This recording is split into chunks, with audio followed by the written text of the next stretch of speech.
नमस्कार दोस्तों, आप सभी लोगों का स्वागत है अका स्टडी क्लासेज में।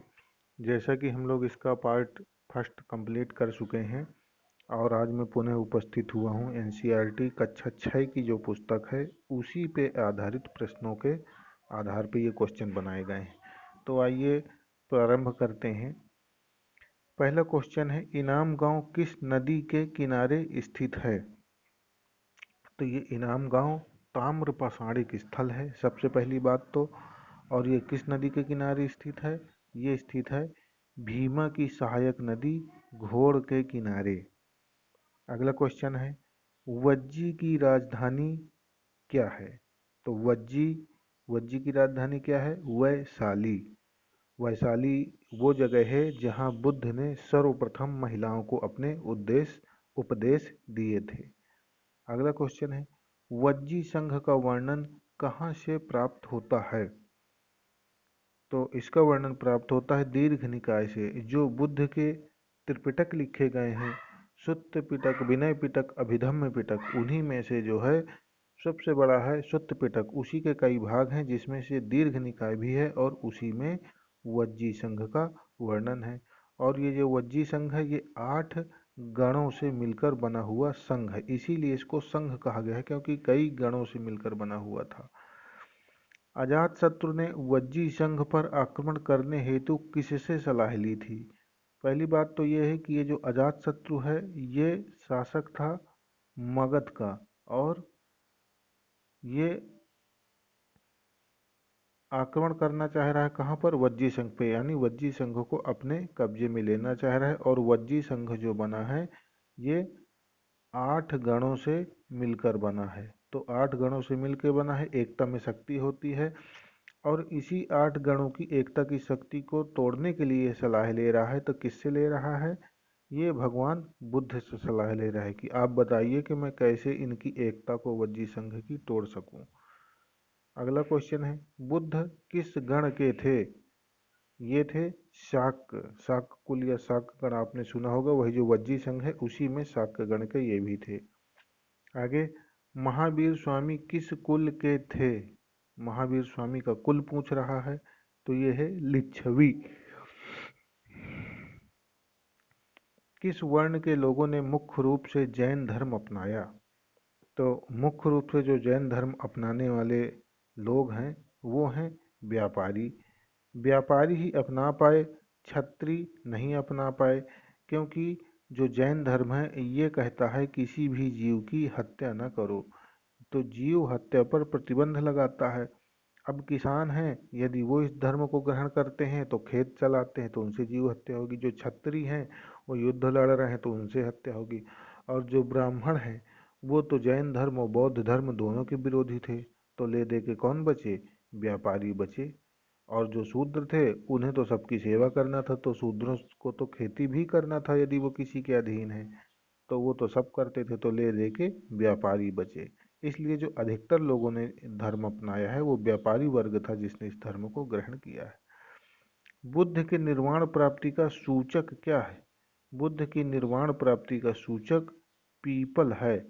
पीपल के नीचे ही इन्हें ज्ञान भी प्राप्त हुआ था, वो एक अलग चीज हो गई, लेकिन साथ साथ में उनकी निर्वाण प्राप्ति का भी सूचक पीपल ही है।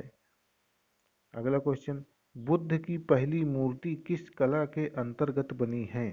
यानी बुद्ध की जो सर्वप्रथम मूर्ति बनी वो किस कला के अंतर्गत बनी है? वो है मथुरा कला के अंतर्गत। जहाँ श्री कृष्ण का जन्म स्थान है मथुरा, वहीं उसी कला में इनकी पहली मूर्ति बनी है। बुद्ध की सर्वाधिक मूर्तियां किस कला के अंतर्गत बनी है? तो पहली तो मथुरा कला के अंतर्गत बनी है, लेकिन सर्वाधिक गांधार कला के अंतर्गत बनी है।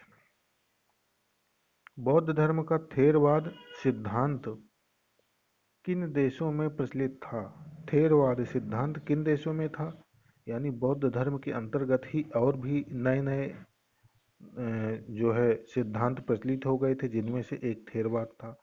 और ये प्रचलित था कहाँ कहाँ था? श्रीलंका में, थाईलैंड में, म्यांमार में और इंडोनेशिया में। और ये देश किधर हैं? ये सब दक्षिण पूर्वी दिशा में पड़ते हैं सारे देश। तो कभी कभी ऑप्शन में आपको ये देश भी देगा और कभी कभी केवल दक्षिण पूर्वी देश भी ऑप्शन में दे सकता है। अगला क्वेश्चन है, अशोक के ज्यादातर अभिलेखों की भाषा क्या है? एक होती है भाषा और एक होती है लिपि। तो भाषा पूछ रहा है, तो भाषा है इसकी प्राकृत, और ये भाषा जो बोली जाती है, और लिपि जो लिखी जाती है। तो भाषा है तो प्राकृत है, और यदि लिपि पूछे तो ब्राह्मी है। लेकिन ज्यादातर ज्यादातर भाषा प्राकृत है और ज्यादातर वाली लिपि भी ब्राह्मी है। बाकी तो अरामिक, खरोष्टी वगैरह भी हैं। आगे चलते हैं। अशोक के धम्म में किस देवता की पूजा की गई है? ये पूजा की गई है, किसी देवता की नहीं की गई और ना ही कर्मकांड की। ये बौद्ध धर्म का प्रचारक के रूप में अशोक का वर्णन हुआ है। लेकिन अशोक के जो शिलालेख हैं वो बुद्ध धर्म से संबंधित नहीं है, यानी उसने केवल जनता को कैसे जीवन जीना चाहिए, यानी नैतिकता से संबंधित चीजें ही उसने अपने दीर्घ शिलालेखों में अंकित कराई हैं। तो वो किसी धर्म विशेष के लिए नहीं है, मतलब हर धर्म के आदमी को उन चीजों को मानना है। इसलिए तो अशोक के धर्म में किस देवता की पूजा है? किसी देवता की नहीं है और ना ही कोई कर्मकांड है। ये एनसीईआरटी कक्षा 6 की किताब में लिखा है और ये पूरी तरह से मान्य है। इसमें कोई डाउट वाली, शंका वाली बात नहीं है। महापाषाण काल में किस धातु के औजार मिले हैं? तो महापाषाण पत्थर किस धातु के औजार मिले हैं? ये है लोहे के। इसको सिद्ध कर लेते हैं, क्योंकि जो महापाषाण काल का समय है वो 1000 ईस्वी पूर्व से माना जाता है, और जो लौह काल का समय है वो भी 1000 ईस्वी पूर्व से माना जाता है। और भारत में जो लोहे के सर्वप्रथम ज्ञान हुआ है वो एटा जिले के अतरंजी खेड़ा से मिला है। अतरंजी खेड़ा से। और विश्व स्तर पर लोहे का प्रयोग 1300 ईस्वी पूर्व हुआ है। तो यहाँ पे देखिए, ये भी 1000 ईस्वी पूर्व, ये भी 1000 ईस्वी पूर्व, तो लौह काल तो हो ही जाएगा। तो इसलिए लौह काल से संबंधित है तो लोहे के औजार मिलेंगे। तमिल क्षेत्र के बड़े भूस्वामी को क्या कहा जाता था? इसको कहते थे वेल्लाल। बड़े बड़े भूस्वामी वेल्लाल। तमिल क्षेत्र के साधारण हल वाले को क्या कहा जाता था? यानी छोटी स्तर के जो कृषक थे उनको कहा जाता था उणवार। अगला है, तमिल के भूमिहीन मजदूर या दासों को क्या कहा जाता था? यानी ऐसे मजदूर जिनके पास कोई जमीन नहीं थी, या वो किसी के दास होते थे, तो उन्हें क्या कहते थे? तमिल की बात हो रही है, तमिल क्षेत्र की।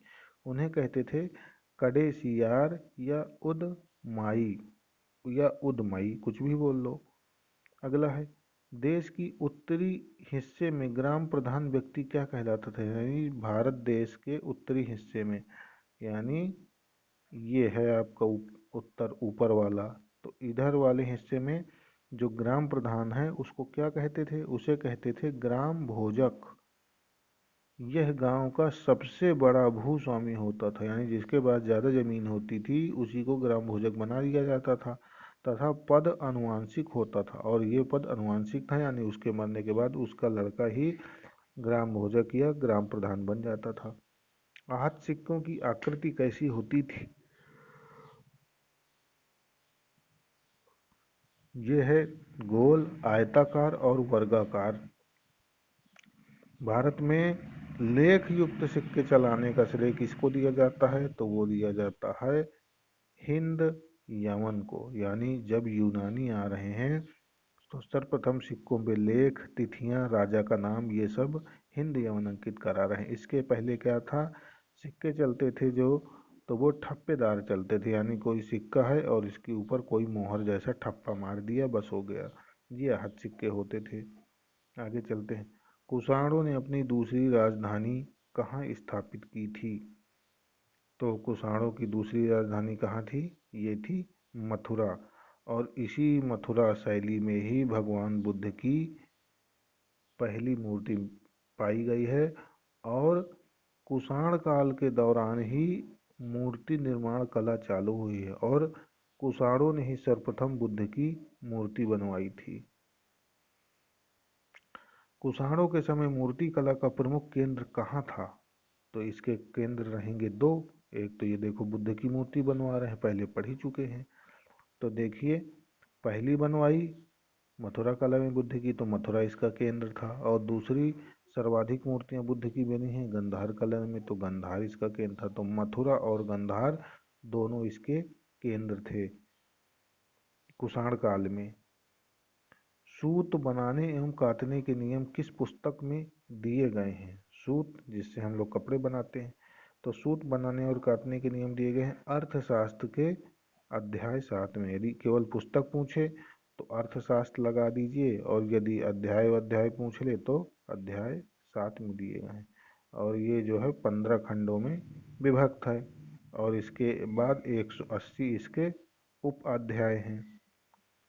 अरिकामेडु कहाँ स्थित है? अरिकामेडु कहाँ स्थित है? ये है पुडुचेरी तमिलनाडु के पास, यानी ये स्थित है पुडुचेरी या पांडिचेरी, और ये तमिलनाडु राज्य के पास पड़ता है। तमिलनाडु हमारे भारत का जो है सबसे नीचे दक्षिण का हिस्सा। एरेटाइन पात्र कहाँ से प्राप्त हुए हैं? ये कहाँ से प्राप्त हुए हैं? ये प्राप्त हुए हैं अरिकामेडु से, और ये रोम भारत व्यापार को बताते हैं। एरेटाइन पात्र हमारे यहाँ तो जो है वो मृदभांड बोले जाते हैं, तो ये एरेटाइन जो बोले जाते हैं ये रोम के बर्तनों को बोला जाता है, और ये प्राप्त हुए हैं अरकामेडु से। और अरकामेडु ही एक बंदरगाह था जहाँ से भारत और रोम का व्यापार होता था। तो जहाँ से व्यापार हो रहा है वो उसी स्थान पे पाए जाएंगे, क्योंकि यहाँ रोम के लोगों का आना जाना लगा रहता था। अगला क्वेश्चन है, रोम में भारत की किसी वस्तु की सर्वाधिक मांग थी? वो सॉरी, किस वस्तु की? किसी लिखा है, वो है किस वस्तु की सर्वाधिक मांग थी। तो रोम में भारत की जो वस्तु थी उसकी सर्वाधिक मांग थी, वो थी काली मिर्च। काली मिर्च वहाँ के लोगों को बहुत पसंद थी, और इसी को काला सोना भी कहा जाता था। कोयला मत लगा लीजिएगा, तो यदि कभी ऑप्शन में आ जाए काली मिर्च ना दिया हो तो काला सोना के साथ आप जा सकते हैं, क्योंकि वो इसी को काला सोना कहते थे, क्योंकि इसकी डिमांड बहुत थी और महंगी भी बहुत जाती थी वहाँ। और इसी को बेच बेच के बहुत अमीर बन गए पश्चिम के लोग जो है उस समय के समय में। संगम काल में मूवेंदार शब्द का क्या अर्थ था? इसका अर्थ है तीन मुखिया। कौन कौन थे? चेर, चोल और पांड्य। और संगम काल के जो तीन संगीतियाँ हुई हैं उन तीनों संगीतियों को कराने वाले पांड्य थे। ठीक है। और ये जो तीनों क्षेत्र हैं ये धुर दक्षिण भारत में हैं, यानी सबसे नीचे पड़ते हैं। यानी ये जो क्षेत्र आप देखेंगे यहीं पे चोर, चेल, पांड्य सब तीनों यहीं पे पड़ेंगे। चोल किस पत्तन से व्यापार करते थे? तो इनका जो पत्तन है वो है पुहार या कावेरी पत्तनम, या पट्टनम कह दो या पत्तनम कह दो। आगे चलिए। दक्षिण भारत के कितने शासकों ने समुद्रगुप्त के सामने आत्मसमर्पण कर दिया? इसने एक दक्षिण भारत और एक आर्यावर्त के शासकों को हराया था। तो दक्षिण भारत के थे और उत्तर को इसने आर्यावर्त कहा है। तो दक्षिण भारत के 12 थे, आर्यावर्त के 9 शासक थे। इतने लोगों को इसने हराया है। दक्षिण 12, आर्यावर्त 9। ये देखिए, आगे चलते हैं। समुद्रगुप्त की माँ कौन थी? तो समुद्रगुप्त की माँ कौन थी? तो इसके पिता का नाम पता होना चाहिए। समुद्रगुप्त के पिता थे चंद्रगुप्त मौर्य। सॉरी, मौर्य कह रहा हूँ, गलत है, चंद्रगुप्त प्रथम। मौर्य तो मौर्य साम्राज्य में आ जाएगा। तो समुद्रगुप्त के जो पिता हैं ये गुप्त वंश का है, तो चंद्रगुप्त प्रथम। चंद्रगुप्त प्रथम थे, और चंद्रगुप्त प्रथम का विवाह किससे हुआ था? ये हुआ था कुमार देवी से। तो कुमार देवी इनकी माता हो गई। और ये जो कुमार देवी हैं ये लिच्छवी कुल, ये लिच्छवी कुल की थी। ये भी क्वेश्चन आता है कि ये किस कुल से संबंधित है। और महावीर को भी आपने देखा होगा कि लिच्छवी कुल के थे। कुमार देवी किस गण की थीं? ये थीं लिच्छवी गण। इसी गण के महावीर स्वामी भी थे। देखिए क्वेश्चन भी आ गया। तो हालांकि ये जो कुमार देवी हैं ये चंद्रगुप्त प्रथम की पत्नी हैं, तो यानी 319 में चंद्रगुप्त प्रथम गद्दी पे बैठा है, 319 ईस्वी। और जबकि महावीर स्वामी जो हैं ये ईसवी पूर्व के हैं। तो इन दोनों में अंतर है, लेकिन इनका कुल या गण जो भी कह लो वो एक ही था। आगे चलते हैं। सर्वप्रथम महाराजा धीराज की उपाधि धारण करने वाला गुप्त शासक कौन था? यानी इनके पहले जो शासक हुए वो केवल महाराज की उपाधि धारण करते थे, लेकिन इसने क्या जोड़ दिया? अधिराज, यानी महाराजों का राजा महाराजा धीराज। तो सर्वप्रथम ये उपाधि धारण कर रहा है चंद्रगुप्त प्रथम। जबकि गुप्त वंश की जो स्थापना की है वो की है सिद्धिगुप्त ने, और इसके बाद आता है घटोत्कच, ये आते हैं, और इसके बाद आते हैं चंद्रगुप्त प्रथम। तो ये लोग महाराज की उपाधि धारण कर रहे हैं, दो शासक सिद्धिगुप्त और घटोत्कच। और जो चंद्रगुप्त प्रथम है ये महाराजा धीराज की उपाधि धारण कर रहा है। आगे चलते हैं। चालुक्यों का राज्य किन नदियों के मध्य फैला हुआ था? तो इनका राज्य फैला है कृष्णा और तुंगभद्रा नदियों के बीच में। चालुक्यों की राजधानी क्या थी? तो चालुक्यों की राजधानी क्या थी? ऐहोल। और ये ऐहोल नाम आपने सुना होगा कि ऐहोल प्रशस्ति, ये ऐहोल प्रशस्ति किसकी थी? पुलकेशिन द्वितीय की। पुलकेशिन सेकंड की ऐहोल प्रशस्ति थी, और पुलकेशिन द्वितीय भी चालुक्य शासक ही था। और पुलकेशिन द्वितीय ने हर्ष को नर्मदा नदी के तट पर हराया था और मजबूर कर दिया था कि अब नर्मदा नदी के इधर तुम नहीं आओगे। आगे चलते हैं। पल्लवों की राजधानी क्या थी? तो पल्लवों की राजधानी थी कांचीपुरम। अगला क्वेश्चन है, पल्लवों का राज्य क्षेत्र कहाँ तक फैला हुआ था? ये फैला हुआ था कावेरी डेल्टा तक। पल्लवों का कावेरी डेल्टा तक। आगे, पुलकेशिन द्वितीय को राज्य किससे मिला था? यानी अपने पिता से मिला था, भाई से मिला था, कि किसी से छीन लिया था, कैसे मिला था? तो ये मिला था अपने चाचा मंगलेश से। मंगलेश ने पुलकेशिन द्वितीय को गद्दी पे बैठा दिया था। पुलकेशिन द्वितीय की प्रशस्ति का नाम क्या है? आ गया वही, ये है ऐहोल प्रशस्ति। अगला है, पल्लव एवं चालुक्यों का अंत किसने कर दिया? एक तो पल्लव थे और एक चालुक्य थे, इनका अंत करने वाला कौन है? राष्ट्रकूट ने। यानी राष्ट्रकूट ने पल्लव और चालुक्यों को कूट कूट के मार डाला और स्वयं शासक बन गए। आगे चलते हैं। एक साथ 3 पद प्राप्त करने वाला वह मंत्री कौन था? और ये जो मंत्री था, ये इतना बता दे रहा हूँ कि ये गुप्त काल का मंत्री था। गुप्त काल का मंत्री था। कौन था एक साथ 3 पद ले रहा है? वो है हरिसेन। हरिसेन ने 3 पद मशक मशक दिए थे। संधि विग्राहक हो गया, ये महामात्र हो गया, ये संधि विग्राहक।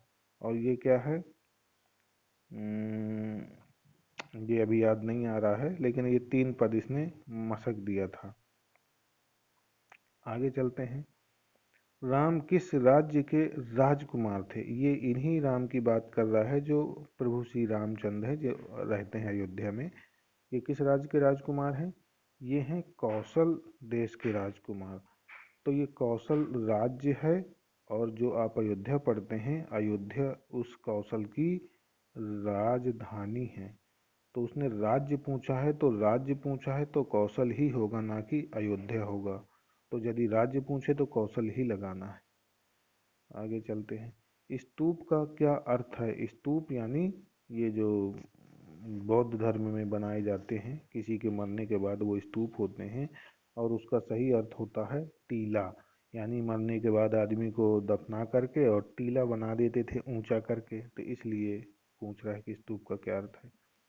स्तूप के चारों ओर परिक्रमा करने के लिए वृत्ताकार पथ होता है, जिसे क्या कहा जाता है? इसको क्या कहा जाता है? प्रदक्षिणा पथ। यानी जैसे ये स्तूप बन गया, अब इसके चारों ओर हम ये जो परिक्रमा लगा रहे हैं, तो ये हो गया प्रदक्षिणा पथ। और अपने जैसे हम हिंदू मंदिरों में भी जाते हैं, वहाँ पे भी प्रदक्षिणा पथ होता है। यानी किसी भी मंदिर जाते हो तो अंदर गर्भगृह में मूर्ति रखी, उसके चारों ओर हम लोग चक्कर लगाते हैं, वही प्रदक्षिणा पथ है। प्रदक्षिणा पथ को रेलिंग से घेर दिया जाता था, इसे क्या कहते थे? यानी कि जैसे ये आपका हो गया और ये आप प्रदक्षिणा लगा रहे हैं ऐसे, और इसके बाद ये रेलिंग से घेर दिया है। तो रेलिंग से ऐसे घेर दिया जैसे अपन छत में नहीं रेलिंग लगा देते, क्यों लगा देते रेलिंग? ताकि कोई यहाँ से गिरे ना और आदमी यहाँ सुरक्षित रहे, ऐसा ना हो कि यहाँ से गिर जाए कहीं, क्योंकि मंदिर थोड़ा सा ऊंचाई में रहते थे, खुले रहते थे। तो इसे क्या कहते हैं? इसे कहते हैं वेदिका। और ये वेदिका क्यों बनाई जाती थी? ताकि कोई गिरे ना। आगे चलते हैं। ये इस प्रकार से ये ख़त्म हो गया है।